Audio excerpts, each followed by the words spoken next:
There was no special reason to start with this film except Manoj Agarwal, who is a dear friend of mine from last 16 years, 17 years in fact. Maybe 1 or 2 more years than that. We have struggled together in our bad days. And he became director after a long time after I became a hero. So I used to feel very bad always that Manoj is such a dear friend of ours, my whole family in fact. So first film we did with Kulbhushan ji. Kulbhushan Gupta ji is also one of those people who's been with me from the beginning, initial days of my film career. After the experience of Pardesi Babu, it was a film of class having masses punches. This time, had kar diya aapne. We have made a mass film with the class punches. We totally changed the cycle and tried to make a very commercial film. And Manoj is a dear friend, so I decided let's start with this film only to safeguard all the interest of producer, mine and Manoj. मेरे distributor बनने के सबसे बड़ा कारण था कि आजकल फिल्मों की प्राइसेस जो है वो हाइक होती जा रही हैं, हीरो की प्राइसेस हाइक होती जा रही हैं. ऐसे में प्रोड्यूसर का और ज़्यादा साथ दे देना मैंने समझदारी समझा. कि बॉम्बे डिस्ट्रीब्यूशन मेरे पास हो जाने से डिस्कशन ख़त्म हो जाती है कि गोविंदा को कितना प्राइस देना है, क्या है क्या नहीं है. उसके अलावा अगर पिक्चर ने ज़ीरो बिजनेस किया तो मेरी प्राइस ज़ीरो, और अगर पिक्चर ने हीरो बिजनेस किया तो मेरी प्राइस ज़ीरो. तो रिस्क सबका डिवाइड प्रॉपरली हो जाता है और एक करेक्ट बिजनेस स्ट्रेटजी रहती है. इसलिए डिस्ट्रीब्यूशन शुरू किया मैंने. प्रोड्यूसर का साथ सिर्फ इसी वजह से कि आपका बहुत अच्छा दोस्त है, आगे भी आप प्रोड्यूसर को. मेरी आने वाली जितनी फिल्में हैं उनका मेरे साथ यही मेरा वे होगा उनके साथ काम करने. वो मैं ज़्यादा डिस्कस नहीं कर रहा हूँ अभी, फिलहाल हद कर दी है आपने.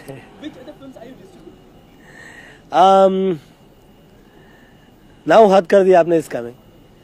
I'll declare one by one later on this because मेरी शुरू से आदत रही है, मैं कभी किसी पे दबाव नहीं लाता मेरे प्रोड्यूसर पे कि मैं हीरो हूँ तो मुझे ये फिल्म चाहिए, ये वो चाहिए. कभी कभी किसी की अपनी लॉन्ग रिलेशनशिप होती है तो they can maintain it the way they want. लेकिन अगर किसी से मेरा अच्छा रिश्ता है, दोस्ती है और वो तैयार हो जाता है मेरे साथ काम करने के लिए तो आपकी डिस्ट्रीब्यूशन कंपनी सिर्फ द स्टार और गोविंदा की डिस्ट्रीब्यूशन करेगी और दूसरी भी करेगी? मोस्टली मेरे ही करेंगे. मोस्टली क्या है कि एक कोई भी नए बिजनेस में कदम रखो तो एक विश्वास जमाना बहुत ज़रूरी होता है, और विश्वास जमना ही नहीं, उसके ऊपर थप्पा लगना बहुत ज़रूरी होता है कि हाँ ये व्यक्ति जो काम कर रहा है ये प्रोफेशनल है, ज़िद्दी है और सच्चा है. वो जिस दिन थप्पा लग जाएगा उस दिन मैं सबकी पिक्चरें लेना शुरू कर दूंगा. लुकिंग एट द मूवी, आपको लगता है इस मूवी से वो थप्पा लग जाएगा? नहीं, ऐसा मैं सोचता नहीं हूँ. मैं अभी फ़िलहाल मैंने अच्छी नीयत से एक पहल की है और उसमें काफ़ी लोगों का मुझे साथ रहा है. बड़ी भगवान की कृपा रही है sofa. What's the concept of this movie and what's your role in this movie? It's a fun film with a lot of romance and my role is मेरा जो भूमिका जो मैंने निभाई है वो एक ऐसे जासूस की है जो कि एक्चुअली जासूस है नहीं. जासूस क्या बल्कि थोड़ा सा बेवकूफ़ है, और अगर उसको कोई काम दे दिया जाए, सौंप दिया जाए तो वो उस काम को बाखूबी ख़राब कर देता है. तो ऐसी कुछ एंटरटेनिंग फिल्म है. मासूम है, भोला है और सोचता है कि मैं बहुत शार्प हूँ, और फिर उसको किसी से प्यार होता है और उस प्यार में कैसे कन्फ्यूजन होते हैं सब. मैं बताया ना, मेरे बहुत ही अच्छे मित्र हैं मनोज अग्रवाल, और अभी से नहीं है, स्ट्रगलिंग डे से.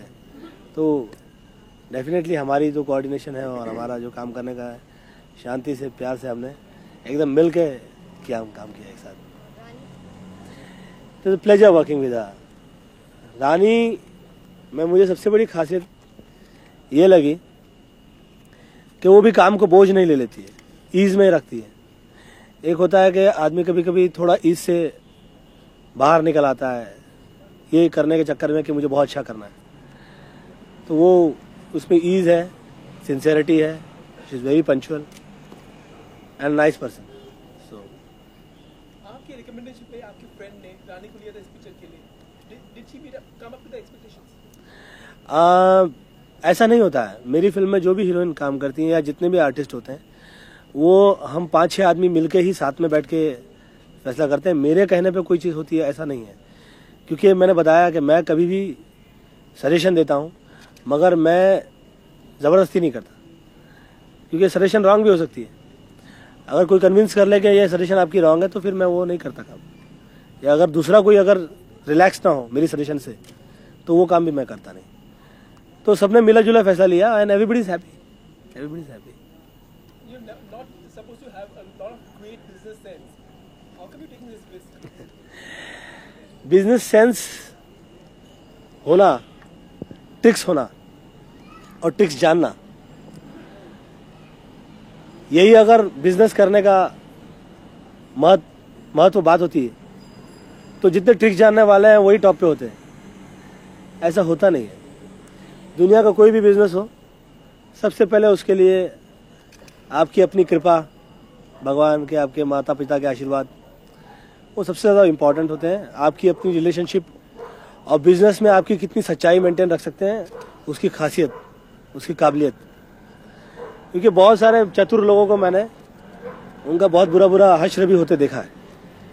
मुझे लगता है आदमी जितना सिंपल हो, भोला हो और सच्चा हो वो उतना बड़ा बिजनेसमैन बन सकता है। ऐसा मेरा अपनी थिंकिंग है। चालाकी से आदमी जुगाड़ कर सकता है और जुगाड़ी आदमी जरूरी नहीं है कि बहुत बड़ा बिजनेसमैन हो। जब डिस्ट्रीब्यूशन के लिए शुरुआत करते हैं तो they also look forward for direction, so are you having any plans for direction? No way, never. Producing any movies? Producing any movies? No way, no producing, no production, no direction. Number 1 ये word आपके लिए बहुत ही lucky रहा है आपकी career. जी distribution company में कहीं number 1 attach करने की सोच है। It's Govinda Yashwardhan number 1, Govinda Yashwardhan number 1 distributor. उसी वजह से रखी है। या अच्छा, व्हाट नेक्स्ट? डिस्ट्रीब्यूशन के साथ डिस्ट्रीब्यूशन करना चाहेंगे और कुछ? मैंने कंपनी अपनी खोली शुरू की है, गोविंदा एंटरटेनमेंट नंबर 1। उसके तहत मैं कुछ ऐड बना रहा हूँ, कुछ शोज़ मैंने लिए हैं जिनकी कोऑर्डिनेशन ही कर रहा हूँ मैं। उस कंपनी को अंदर पूरी शोज़ की रिस्पॉन्सिबिलिटी मैं नहीं ले रहा हूँ, क्योंकि वो एक अलग ही टोटल बिजनेस है और उसके लिए आपके पास उतने सारे लोग होने चाहिए, 4-5 अपने, जो कि मुझे लगा कि मुझे रिस्पॉन्सिबिलिटी नहीं लेनी चाहिए। लेकिन ऐड तक का जहाँ तक है, जहाँ तक के आगे हो सकता है कि सीरियल्स की बात निकले, वहाँ तक ठीक है, वहाँ तक करूँगा। आपके क्या फ्यूचर प्लान सिर्फ इसी वजह को लेकर कि आज का जो टेलीविजन में जो बूम आया हुआ है और कभी फिल्मों का जो दौर पीछे आ रहा है, वो फ्यूचर प्लानिंग है आपकी? ऐसा कुछ नहीं है, ऐसा कुछ नहीं। मौका देख के आगे बढ़ जाने वाले लोग जो होते हैं वो अलग होते हैं। मैं हमेशा सात्विकता से जो मन में आता है, ऐसा लगता है कि ये करना चाहिए, वो करता हूँ। मैं ऐसा कुछ नहीं सोचता। डिस्ट्रीब्यूशन कंपनी में नया कब आया था? फिल्म मेकिंग के दौरान या फिल्म मेकिंग से पहले? अभी कुछ 6 महीना पहले, 5-6 महीना पहले। चीची स्क्रिप्ट का म्यूजिक कैसा? Very good. Anand Raj Anand is very good in the film. In fact he is the highlight on film. अब ये कसरत रही है कि आप ऑस्कर अवार्ड जीतने आपने कहा था, उस तरफ कुछ? देखिए, लकीली ऑस्कर अवार्ड के लिए पहल करने के लिए कोई ऐसी बंधन या तकलीफ होती नहीं है। आदमी कभी पहल कर सकता है उसकी। जो मुझे लगता है कि इसी साल से मैं उस तरह की फिल्मों की तरफ बढ़ना शुरू करूंगा। मैं ये नहीं बोल रहा हूँ कि मैं उस तरह की फिल्में शुरू कर दूंगा, मगर उस तरफ बढ़ना शुरू कर दूंगा मैं। कई साल पहले आपने एक बात कही थी कि नंबर 1 से नंबर 10 तक अमिताभ बच्चन है और 11वां नंबर हो चुका था। आप सोचते हैं आप उसको कहाँ पहुँचे? देखिए, आदमी एक बात जो बोलता है, कभी कभी माहौल देख के, कभी कभी सिचुएशन देख के आदमी एक चीज़ बोल देता है, और वो बोल देता है, और वो भगवान उसको घटाता है कि नहीं घटाता वो भगवान के हाथ में है, या पब्लिक बोले। मैं कैसे बोलूँ कि मैं कहाँ हूँ क्या नहीं हूँ, मेरे मुंह से निकला होगा, क्योंकि उसमें ये बात तो सच है कि अमित जी 1 to 11 है, कि उनके बाद मैं हूँ कि नहीं हूँ ये सब मैं नहीं बोलूँगा। मैं ये कहूँगा भगवान की कृपा से मेरा एक अपना एक अलग मुकाम बन गया है, जिससे मैं बहुत खुश हूँ। एक छोटा सा सवाल, आपके लाखों करोड़ों फैंस हैं, लेकिन आपकी बेटी आपकी फैन नहीं, वो ये सेंसिटिव इशू कैसे टैकल होगी? घर की मुर्गी दाल बराबर आज का नहीं, बहुत पुराना किस्सा है। तो उसमें कोई बुरा मानने की बात नहीं है। आपकी बेटी किसकी फैन है? मेरी बेटी, देखिए यही होता है, आदमी जिसका फैन होता है वो हर 2-3 साल में बदल देता है, इसलिए मैं उन स्टार्स के सबके नाम नहीं बताऊंगा जिनसे वो बदलती आई है। बट फिलहाल वो ऋतिक रोशन की फैन है। Which is the favorite song in the movie? My favorite, you put any number, all the numbers are good. बेकरार दिल बेकरार, that is my most favorite. जी पिछले कई सालों से आप कॉमेडी करते आए, कभी कुछ सीरियस रोल करने? नहीं, मैंने सीरियस अटेम्प्ट की है, मगर मेरी कॉमेडी ज़्यादा चली है। तो मैंने अटेम्प्ट नसीब भी पिक्चर बीच में किया था, खुदार करके काफ़ी समय हो गया, इसलिए खुदार नहीं कहूँगा, खुदा करके 5 साल हो गया। मतलब ऐसा लग रहा है आप टाइपकास्ट होते जा रहे हैं एक ही तरह के रोल में।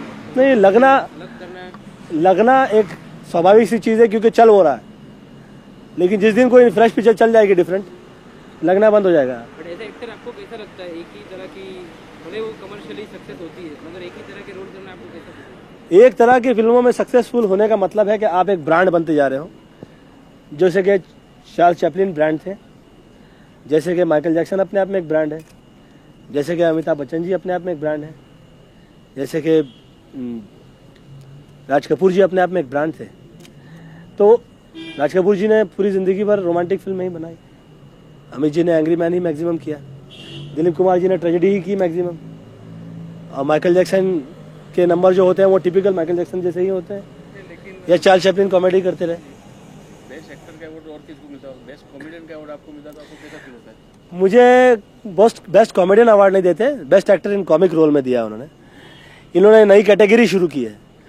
मुझे उम्मीद है अवार्ड वालों से और अपने दोस्तों से कि वो ऐसी 10 कैटेगरी ना शुरू कर दें आगे, कि best actor in tragedy role, फिर best actor in romantic role, फिर best actor in dramatic role, फिर best actor in straight normal role. ऐसी कुछ 15-20 वो हीरो की कैटेगरी ना बना दे, इस बात का डर लगता है। बाकी best actor in comic role मिले तो बहुत खुशी की बात है मेरे सर आंखों पे।